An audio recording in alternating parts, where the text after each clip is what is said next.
Hello, my name is Brenda Flores, and I am a graduate student. This will be my last year before graduation. I obtained my bachelor's degree in 2012 in social work, and I was finally able to go back and obtain my master's degree in social work.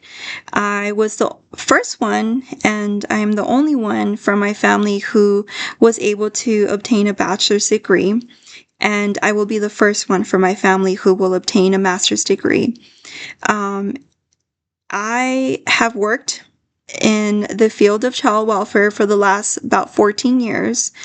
And so going for my master's degree, when I needed to complete my last two practicums, I decided to venture out and go into a more clinical field. And I completed my practicum in an outpatient therapy agency.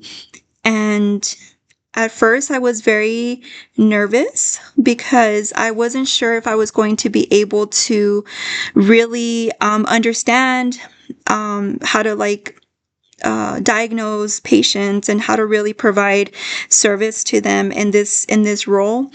And so I was told that I was chosen as one of the students that would obtain this grant.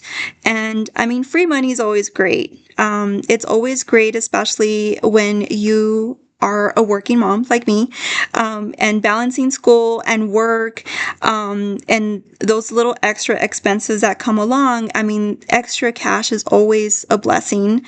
But I think the best part about this grant was that we needed to complete some training. And at first I was a little nervous about how I would be able to complete this training, because a lot of the training was during my working hours. But I was fortunate to have great support where I work now, and I was able to take some time to be able to complete this training. And I'm so glad, because I think that that training in regards to the clinical reasoning and the case formulation, it really helped me in my practicum to really understand individuals as a whole, and to understand how culture and certain aspects of an individual's lives could impact not just their mental health, but also impact their treatment and their success in treatment.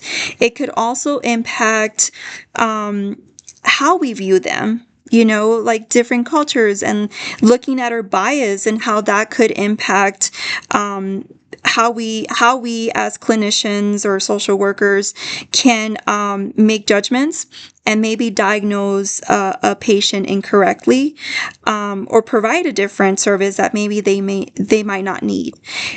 So I think that piece really was such a blessing for me, because even now in my role as an investigation supervisor, these are things that I'm able to apply when I'm looking at cases and families, and really looking at an individual as a whole, and trying to figure out how certain trauma, or maybe certain things, or opportunities or lack of opportunities impacted the decisions that they've made.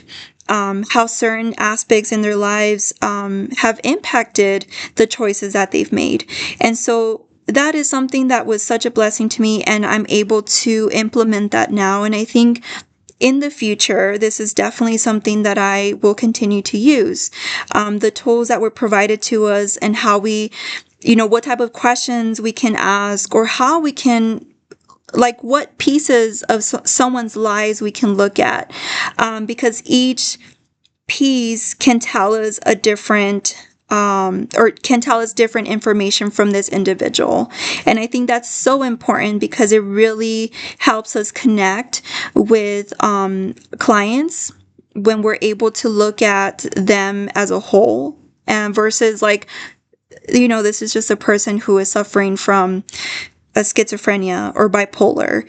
And so I think that's so important in this field, because we need to try to understand individuals as a whole, and trying to figure out like where we can provide support, because a person might not be able to work on their mental health if they're needing other things to, like housing, or they're needing food. I mean, that's like the last thing that they're going to think of. So looking at those pieces can help us also provide that support, to ensure that we're looking at all of these things and ensuring that they have what they need, in hopes that they will be successful in their treatment, whatever that may look like. Thank you so much.